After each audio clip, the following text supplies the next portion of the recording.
Rapaziada, vamos ver aqui agora o iceberg dos experimentos psicológicos. Ai, meu Deus do céu, bizarro. Ai, isto é bizarro. Essa live tá sendo gravada aqui na kik.com/positão e o link do vídeo original junto com o link da live está aqui na descrição, então cola lá, beleza? É isso aí, vamos ver um videozinho aqui do Semideus.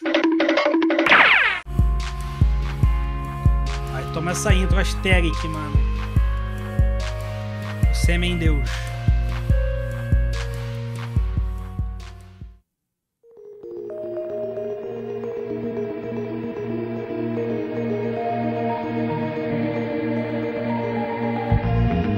Sejam todos muito bem-vindos a mais um vídeo de iceberg no canal. No vídeo de hoje estaremos conhecendo o iceberg dos experimentos psicológicos. Dentro da psicologia foram feitos ao longo dos anos diversos experimentos que buscavam compreender melhor como a mente humana funciona, se utilizando de cobaias em ambientes controlados que eram expostos a diversos tipos de estímulos e situações onde o seu comportamento era estudado.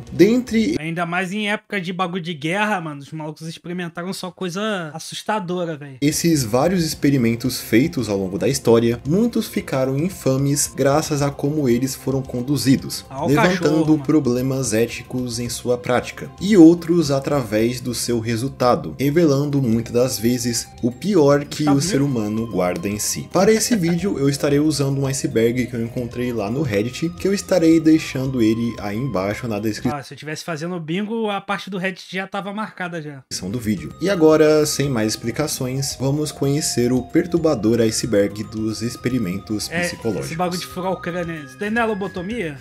Ou não? Experimento Simpsons? Desse daí eu tenho medo, tá? Camada 1. Musiquinha do Ocarina of Time, pega. Ai meu Deus, é o Freud ali? O cão de Pavlov. Esse é o nome pelo que ficou conhecido um dos experimentos mais famosos da psicologia, que foi conduzido em 1897 pelo fisiologista russo Ivan Pavlov. Não é, então. Ele se utilizou de diversos cães, onde sempre que eles eram alimentados, era tocado um pequeno sino. Esse ritual foi repetido diversas vezes, até que Pavlov identificou que os cães começaram a associar o barulho do sino com comida. Logo, olha aí, ó. Os animais começavam a salivar logo após escutar o sino, mesmo quando não era dado comida a eles. Esse estudo mostrou que seres vivos no geral, incluindo seres humanos, têm uma facilidade de associar elementos distintos quando eles são frequentemente identificados juntos, criando reações que podem até mesmo serem geradas através de reflexos involuntários. Isso ficou conhecido como condicionamento clássico. O pessoal faz isso pra treinar cachorro, né? Tipo assim, senta, tipo, dá o comando de senta, junto com, tipo, dá a recompensa logo depois que o cachorro senta, tá ligado? Aí eles, tipo, vão reafirmando o comportamento do cão até ele entender que quando você fala senta, ele tem que sentar. É uma coisa assim, é mais ou menos assim que funciona, não é? Atualmente, essa ideia é usada em áreas como nos estudos de fobias e ansiedades, na busca de melhores técnicas para o aprendizado e até no entretenimento e no marketing, com empresas que tentam associar seus produtos a estímulos positivos para condicionar os consumidores a escolhê-los. Igual Lula? Como assim igual Lula? Ó o ratinho. Aqui que eles viciaram um rato em droga, mano. A caixa de Skinner. A caixa de Skinner foi um experimento pensado pelo psicólogo americano B.F. Skinner, que colocava um animal, sendo ele um rato ou um pombo, dentro de uma caixa que havia duas alavancas. Quando o animal finalmente apertava uma dessas alavancas, algo de positivo ou negativo acontecia, dependendo de qual alavanca ele puxou. Uma delas jogava um pouco de comida dentro da caixa e a outra é o bagulho de dopamina? Dava um pequeno choque no animal. Que eles começaram a ficar apertando sem parar o bagulho de comida, né? Durante o experimento foi observado que o animal, após entender o que cada coisa fazia, ele começava a evitar o dispositivo que trazia a dor a ele, no caso o choque, e repetia constantemente a ação que lhe dava o reforço positivo, no caso a comida. Nesse experimento... O primeiro TikTok. Foi tirado a ideia do reforço positivo quando o animal recebe uma recompensa por fazer algo, a punição positiva quando uma ação dele gera algo negativo, o reforço negativo quando uma ação sua faz com que algo negativo pare de acontecer, e a tal extinção, quando um reforço positivo, nesse caso a alavanca que dava comida ao animal, parar de depositar comida dentro da caixa. Isso fazia com que gradativamente o animal também parasse de puxar essa alavanca. O experimento da caixa de Skinner é muito relacionado com o experimento mencionado anteriormente do cão de Pavlov, sendo que a caixa de Skinner evidencia condicionamentos que levam uma pessoa a ações voluntárias, onde um indivíduo tem consciência que, se ele fazer algo, essa ação vai ter uma consequência, seja ela positiva ou negativa. Logo, ele teria esse estímulo para fazer a ação que o traria o reforço positivo, criando assim o condicionamento operante visto na caixa de Skinner e o condicionamento clássico visto no cão de Pavlov. Ambos os experimentos são muito relacionados a uma corrente da psicologia chamada behaviorismo. O experimento do mas essa live eu tô fazendo aqui. Facebook. Em 2012, a rede social Facebook iniciou um Tu tá levando ao experimento Simpson, mano. Experimento com cerca de 700 mil usuários que frequentavam a rede, para entender como os posts que eles recebiam em seu feed influenciavam suas postagens. Alguns usuários começaram a receber muitos posts positivos e outros muitos posts negativos. E no fim, esses... Eu devia estar entre a rapaziada dos posts negativos, mano, porque os goré que eu vi no Facebook contra a minha vontade, porra. O experimento mostrou que, de fato, quando um usuário é inundado com negatividade no seu feed, ele tende a fazer posts mais negativos e vice-versa. Esse experimento foi muito criticado devido à forma como ele foi feito, sem o consentimento desses usuários, levantando preocupações em torno da coleta de dados de usuários que o Facebook pratica, mesmo eles alegando que, para esse experimento, nenhum dado desnecessário foi coletado. Após o experimento vir à tona, os seus responsáveis apareceram publicamente e se desculparam. Calma aí, Vini. Já vai levar bloco. Camada 2. Ah, essa música é boa, hein? É Resident Evil também. Acho que é Resident Evil 1 remake, né? Estranhos idênticos. Esse caso está relacionado... Mano, isso é muita doideira, né, cara? Eu penso que todo mundo tem, né? Pelo menos umas 5 pessoas no mundo igual. A 3 irmãos gêmeos chamados Edward Galland, David Kellman e Robert Shafran. Os 3 nasceram em Nova York em 1961. Só que no caso esses daí são gêmeos mesmo.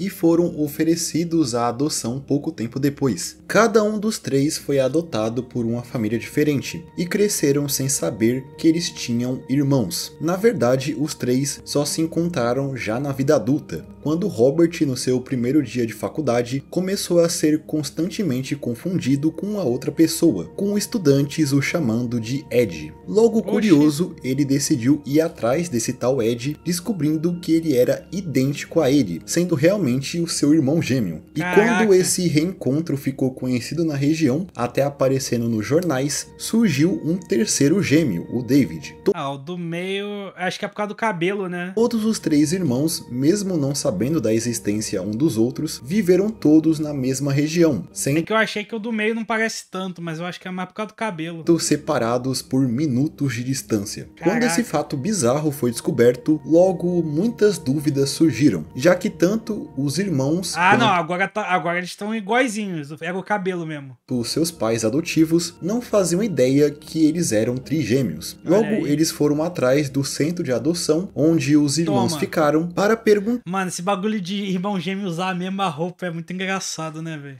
Porque essa informação não foi falada a eles. E lá... Eles faziam tudo igual. Eles ficaram sabendo que os irmãos foram separados propositalmente, já que eles faziam parte de um experimento. Esse experimento foi supervisionado pelo psiquiatra e psicanalista chamado Peter Neubayer. que junto da Child Development Center desenvolveram esse experimento para entender como indivíduos geneticamente muito parecidos se comportariam em ambientes sociais distintos. Para responder bom plano, deixou todo mundo na mesma cidade morando perto. O que pesava mais, a genética ou o meio. Os membros dessa pesquisa acompanharam a família por vários anos, acompanhando o crescimento dos gêmeos, alegando que aquela pesquisa era na verdade sobre crianças adotadas, não sobre gêmeos separados. Após esse experimento ser exposto, houve muitas críticas em cima dele, o considerando um experimento cruel e antiético, tendo comparações até com experimentos que eram feitos lá na Alemanha dos anos 40. Rapaz. Os resultados da pesquisa estão em sigilo com os arquivos guardados na Universidade de Yale. Porra, agora que já fizeram a merda, divulga aí qual foi a conclusão, porra. O líder da pesquisa, o Peter Neumeier, veio a falecer em 2008. Robert e David ainda estão vivos. No entanto, Edward tirou sua própria vida em 1995, antes de toda a verdade vir à tona. Caralho. Essa história foi explorada no documentário Three Identical Strangers, de 2018. Qual é, mano?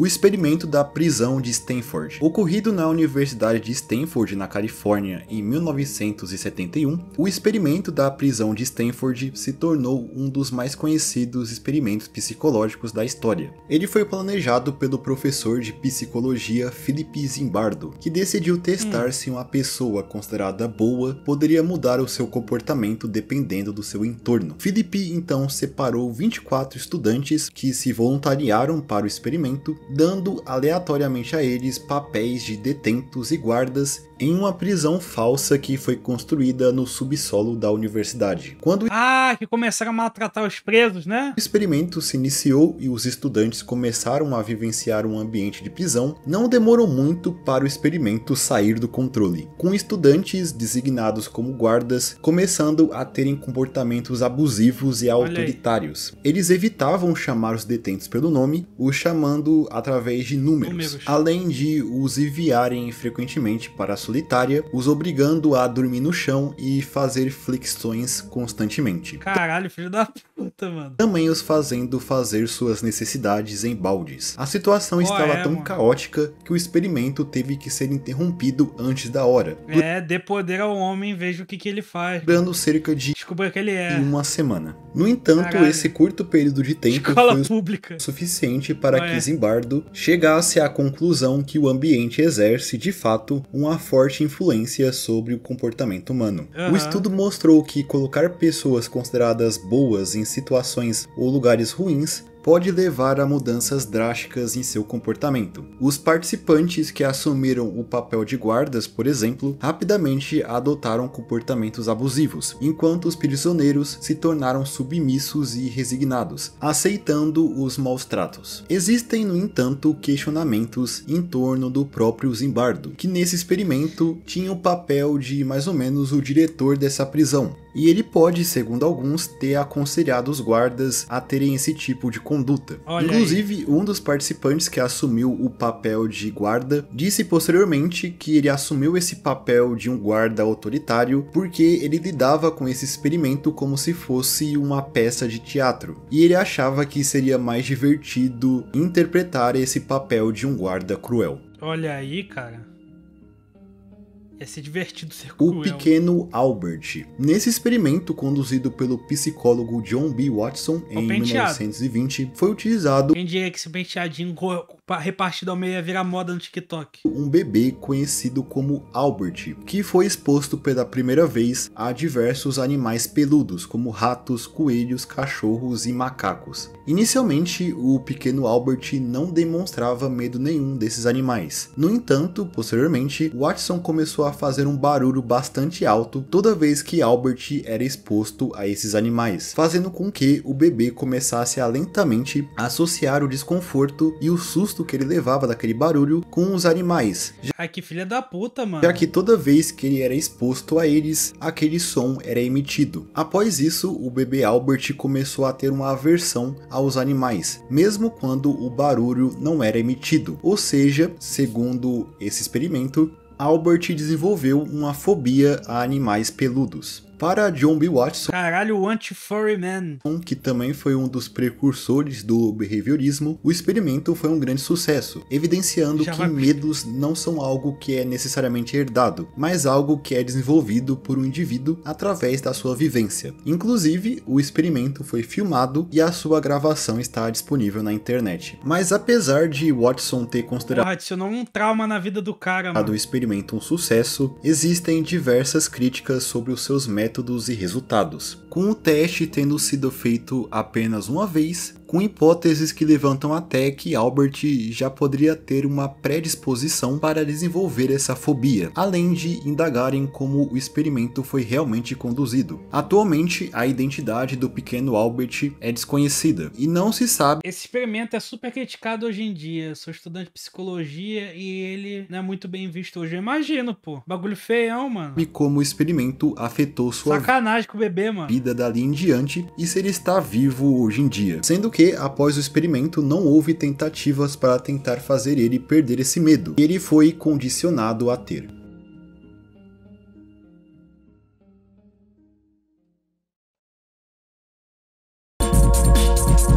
Aí toma. Olha a transição brava. O cara com cabeça de peixe. Da identidade do semideus, pra quem não sabe. Traumatizou pra rir, pô. Camada 3.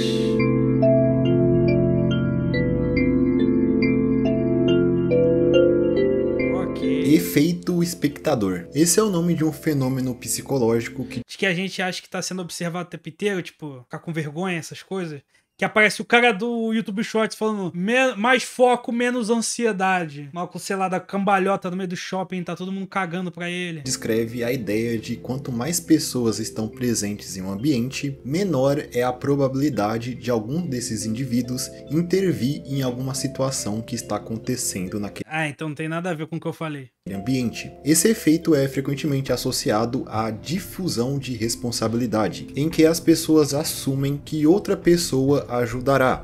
Nossa, mano, eu sofro disso aí, tá? Nossa. Ainda assim, a obrigação de agir. O efeito ganhou proeminência a partir de um caso que ficou conhecido como o assassinato de Kit Genovese, que ocorreu em 1964 e tá me fazendo sentir culpado. em Nova York, quando a bartender Kit Genovese foi abusada, roubada e morta do lado de fora do seu apartamento. Caralho. É dito que quando ela estava sendo agredida, ela estava gritando, podendo ser ouvida por todos os moradores da região. O seu assassino, que se chamava Winston Mosley, de 29 anos, foi preso alguns dias depois do crime. Inicialmente, ele foi sentenciado à morte, porém sua sentença foi logo mudada para a prisão perpétua. Ele veio a falecer na prisão em 2016. Algumas semanas após o crime, o jornal New York no meio da rua, todo mundo ignorou. Times fez uma denúncia afirmando que... Eu achei que o bagulho psicológico era tipo, sei lá, uma pessoa tropeça na rua e você não vai ajudar a levantar, tá ligado? Eu achei que era isso, não que era um bagulho tão pesado assim. Tem um experimento que a pessoa finge levar um tiro no meio da rua pra ver se alguém ajuda.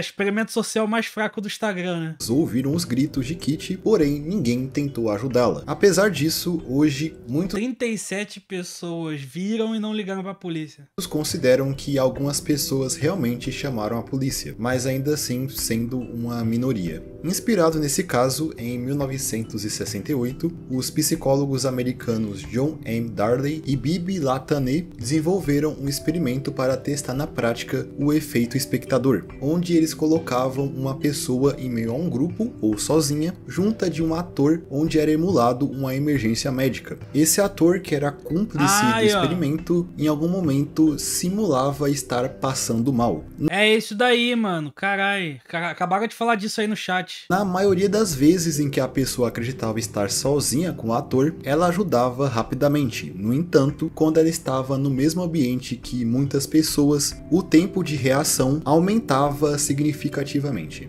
Caraca. No entanto, em um estudo feito em 2019, analisando filmagens reais de câmeras de segurança em países como o Reino Unido e a Holanda, se notou que quando existe uma emergência, em 90% dos casos, alguma pessoa se prontifica para intervir naquela situação. Mano, todo mundo ignorando. Segundo esse estudo, quanto mais pessoas presenciarem alguma situação, maior é a chance de alguém alguém intervir nela. Que bizarro, mano. Doideira. O experimento do João Bobo. Esse experimento foi conduzido por Albert Bandura em 1961 para estudar como as pessoas podem absorver atos que elas presenciam, especialmente o ato de agressão, com um foco especial na infância, observando... Caramba. O maluco tem toda a forma que eles tiverem de traumatizar crianças, eles vão usar, né, mano? Como crianças absorvem... Como que é? Com um foco especial na infância, observando como crianças... Que isso, semideus? Calma aí, semideus. Como que? Absorvem ações que elas veem ao seu redor. Para o estudo foram escolhidas algumas crianças que foram separadas em 3 grupos. O grupo 1 assistiu uma pessoa agredindo um boneco João Bobo. Okay. O grupo 2 assistiu uma pessoa interagindo normalmente com o João Bobo. E o terceiro grupo de controle não viu nenhuma interação. Após isso, essas crianças foram colocadas em uma sala junto de um boneco João Bobo e outros brinquedos. E foi percebido que as crianças pertencentes ao grupo 2 e 3 ou ignoraram o boneco ou brincaram normalmente com ele. Enquanto no grupo 1, também chamado de o grupo de agressão, foi percebido que as crianças tinham uma tendência maior em relação aos outros grupos de serem agressivos com o João Bobo. Então tipo assim, a criança foi exposta à violência em casa, ou então violência no ambiente dela ali, a tendência é ela reproduzir isso também, é isso? Potenciando a absorção da prática agressiva que eles assistiram anteriormente. Acho que é isso. Tá perdoado, Vini. O experimento Roseham. O experimento Roseham foi desenvolvido... Teoria de aprendizagem social mostra que as crianças imitam o comportamento de adultos. Então é isso mesmo. Entre 1969 a 1972 pelo psicólogo David Roseham, da Universidade de Stanford. Roseham queria investigar a confiabilidade dos diagnósticos psiquiátricos e questionar a validade das práticas de internação em hospitais psiquiátricos, querendo entender se os funcionários desses hospitais conseguiam diferenciar uma pessoa sã de uma pessoa doente dentro de um ambiente de um hospital psiquiátrico. Para o experimento, 8 pessoas consideradas saudáveis sem nenhum histórico de doença mental, incluindo o David Roseham, se infiltraram em 12 hospitais psiquiátricos dos Estados Unidos. Eles foram internados nesses hospitais... É que nem Um Estranho no Ninho, esse filme aí é foda. Só não é pra todo mundo, né? Tem gente que vai achar esse filme chato, mas eu achei esse filme muito bom, mano. Após relatarem estarem ouvindo vozes dentro das suas cabeças. Após serem admitidos no hospital, eles começaram a se portar de forma natural, agindo como eles sempre agiram, justamente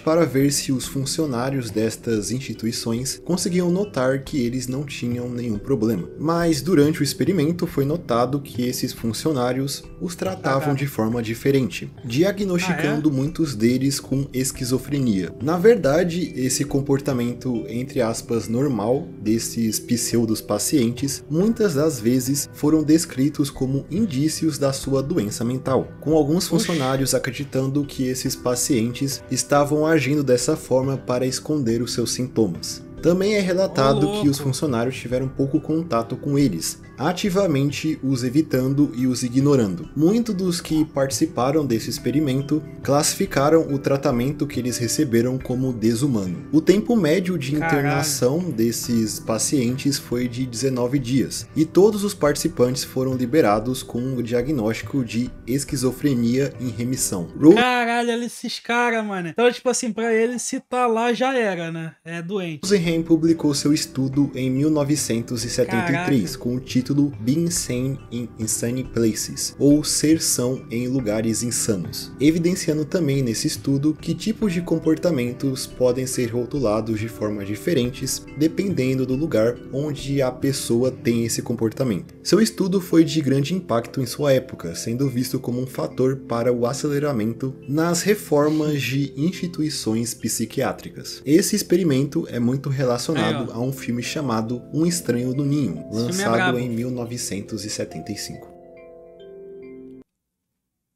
Parabéns, Miguel. Camada 4. Aí toma, Silent Hill. Já era, mano. Música tenebrosa. O estudo Monstro. Esse é o nome de um controverso experimento feito pelo fonoaudiólogo Wendell Johnson em 1939 na cidade de Davenport, no Iowa, que foi feito para investigar as reais causas da gagueira.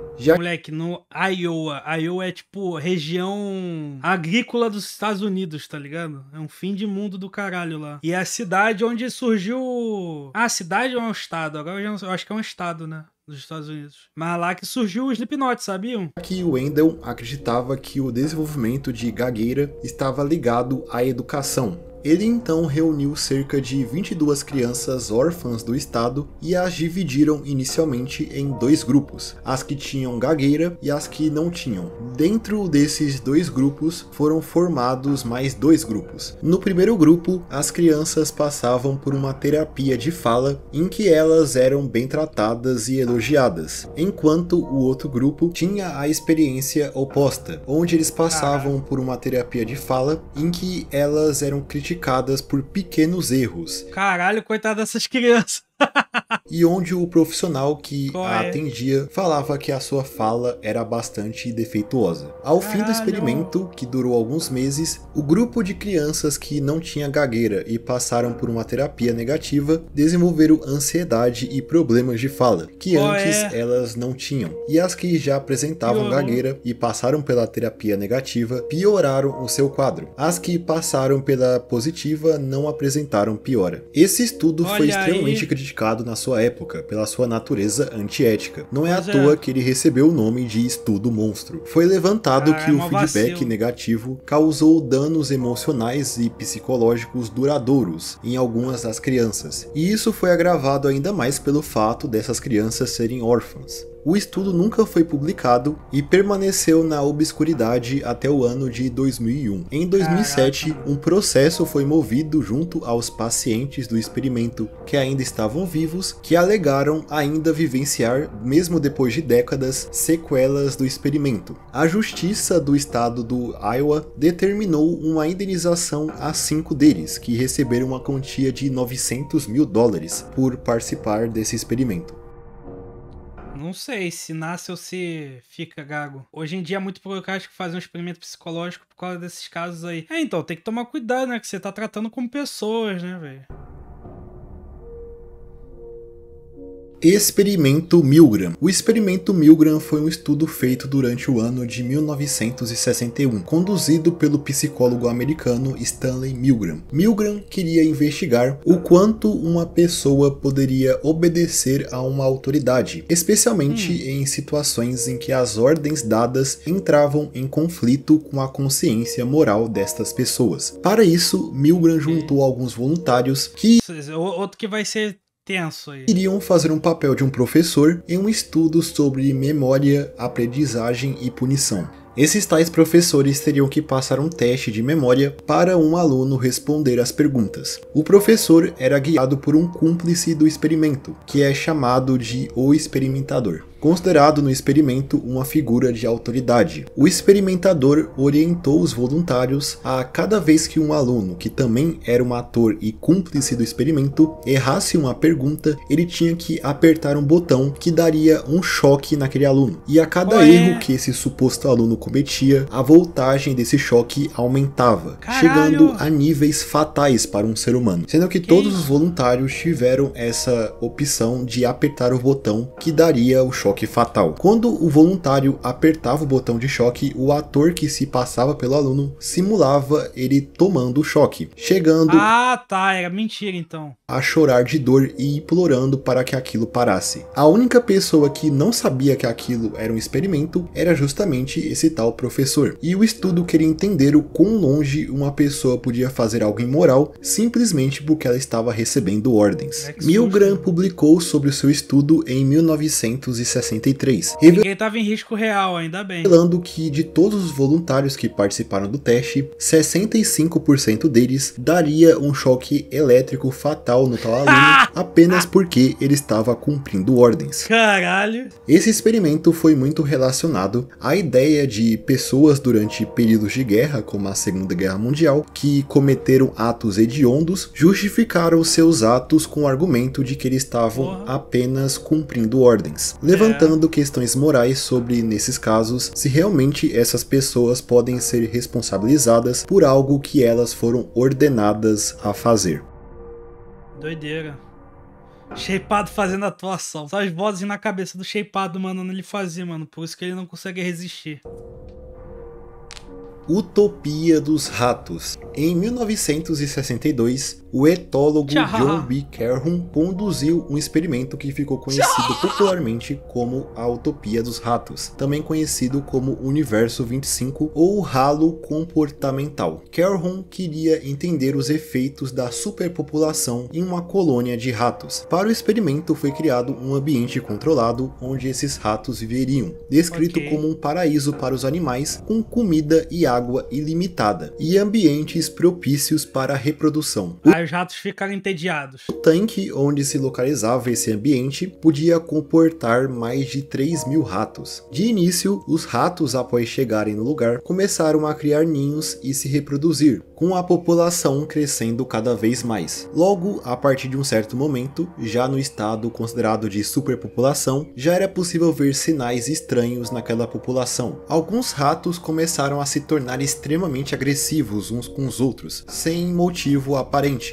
Outros começavam a se isolar por completo, e também era possível ver algumas mães abandonando seus filhos, aumentando em muito a taxa de mortalidade, com ratos jovens morrendo por negligência. Então, por causa desses fatores, aquela comunidade entrou em declínio, com os animais morrendo até que não restasse mais nenhum deles. Esse experimento ficou bastante popular durante os anos 70, principalmente nos Estados Unidos, onde o experimento foi visto como um presságio assustador para um possível futuro da humanidade, já que durante essa década a população dos grandes centros crescia exponencialmente, junto do crime que proliferava em um estado alarmante. Logo, esse experimento poderia nos mostrar que o crescimento populacional desenfreado resumiu pra caralho, pra caber no vídeo, poderia nos levar a um estado tão grande de estresse social que a sociedade poderia colapsar. No entanto, apesar disso, Mas a gente tem TikTok pra isso não acontecer, mano, tá tranquilo. Estudo também é criticado, levantando diferenças comportamentais entre ratos e seres humanos, sendo que é dito que os ratos tendem a se estressar mais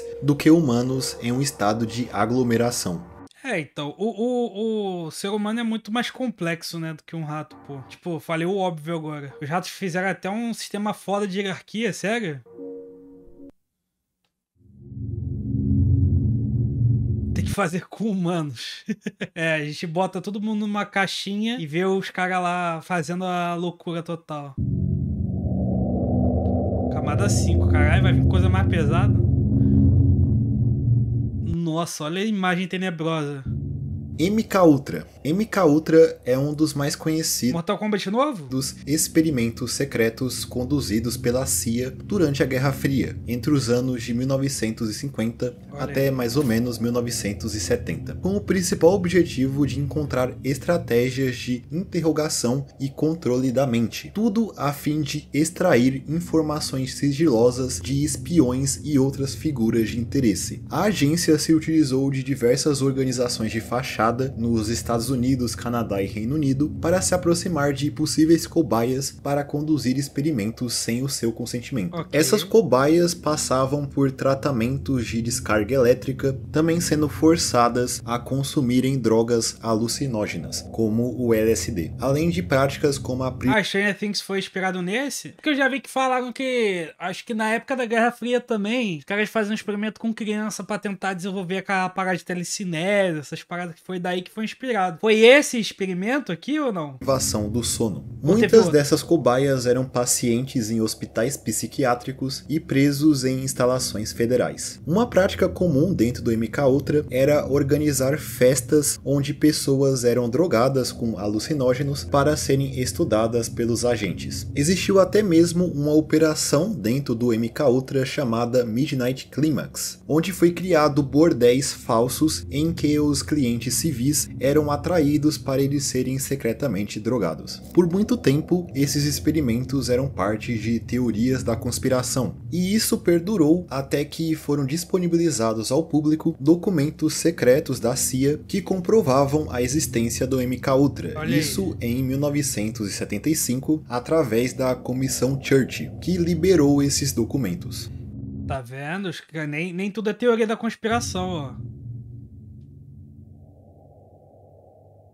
Pitch of Despair. Harry Harlow, da Universidade do Wisconsin, fez diversos experimentos com macacos rhesus entre os anos 60 e 70, especialmente para estudar a afeição maternal. Nesses diversos experimentos, ele isolava macacos jovens para entender como eles reagiriam sem o contato com seus semelhantes e principalmente sem o contato maternal. Harry Harlow também quis estudar como a depressão pode surgir através do total isolamento. Para esse experimento, ele desenvolveu um dispositivo que ele chamava de Pitch of Despair, ou Poço do Desespero. Porra, só coisa leve. O Poço do Desespero era uma câmara vertical de aço inoxidável em que eram colocados macacos jovens, que já haviam criado laços sociais, tendo já vivido um tempo em grupo. No Poço do Desespero, eles eram completamente isolados por semana. Esse poço foi desenvolvido para que o animal não conseguisse escalar e fugir, realmente dando essa sensação que não tinha escapatória. Harlow então analisou como os animais se comportavam nesse estado de isolamento total. Foi observado que, após alguns dias, os macacos ficavam a maior parte do tempo imóveis, demonstrando uma maldade com o bichinho, mano, dando sinais claros de depressão. Inclusive, esses comportamentos persistiam mesmo depois que os macacos fossem removidos do dispositivo, com pouca ou nenhuma vontade de interagir com os outros macacos, indicando danos psicológicos de longo prazo. Se acredita que esse estado depressivo surgiu tanto do isolamento quanto do sentimento de desesperança de não conseguir sair daquele poço. O experimento foi muito criticado por sua crueldade e por violar princípios éticos.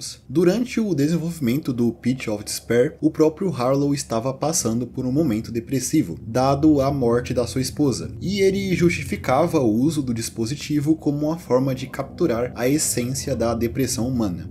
É cara doente, mano. Também essa parada não é possível que isso daí também não tenha afetado ele psicologicamente, tá ligado? Ver esse tipo de coisa negativa e pesada vai deixando a pessoa mais deprê também, mano. E o pessoal fala que o pessoal perde até empatia, por exemplo. Tem jovem que fica na internet e fica vendo gore, essas paradas. Tem gente que é viciada nisso por algum motivo. Eu não sei qual é a brisa, mas tem gente que é viciada em ver gore. E dizem que essas pessoas ficam meio apáticas, tá ligado?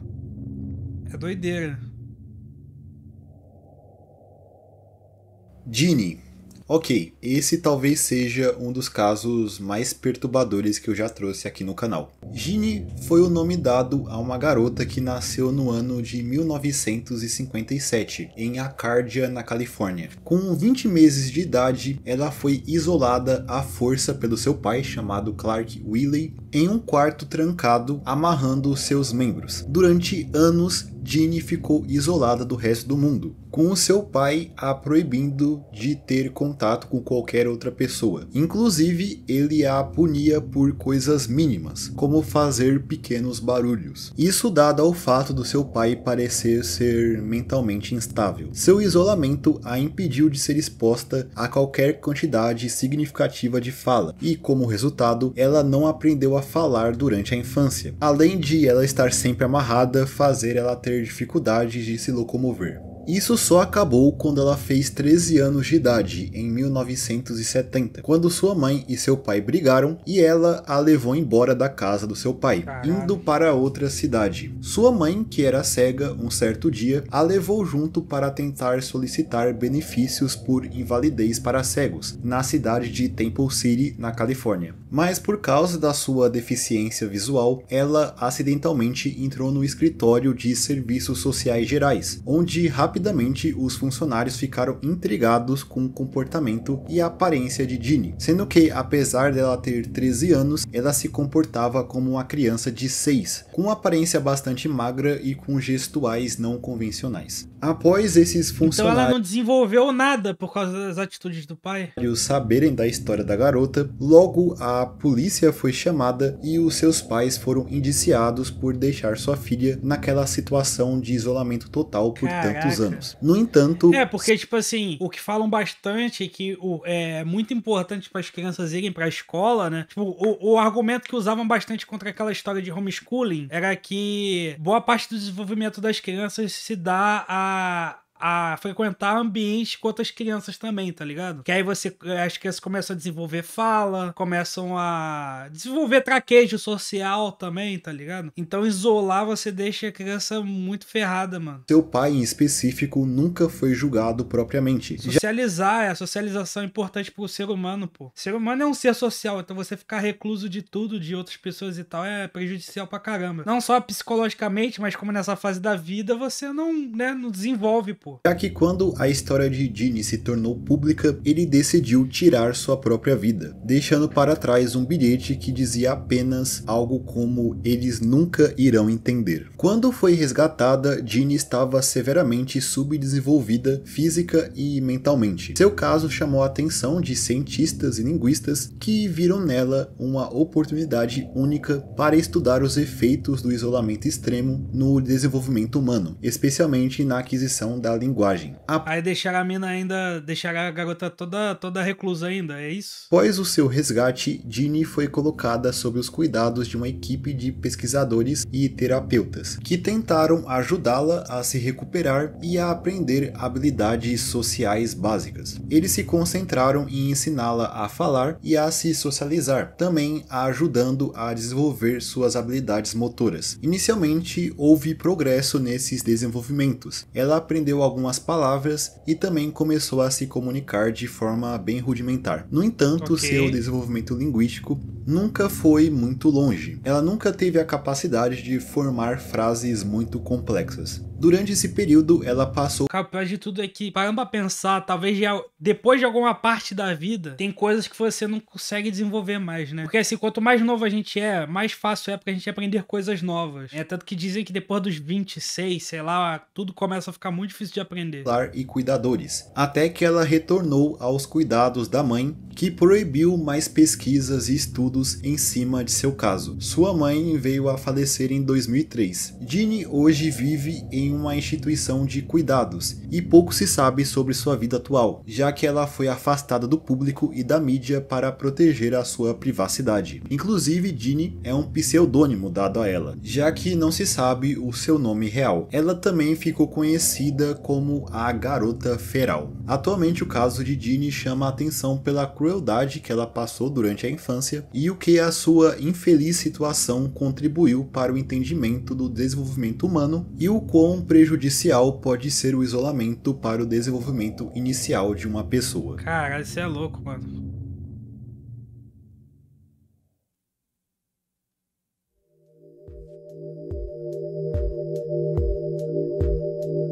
Coitada, mano, tá doido.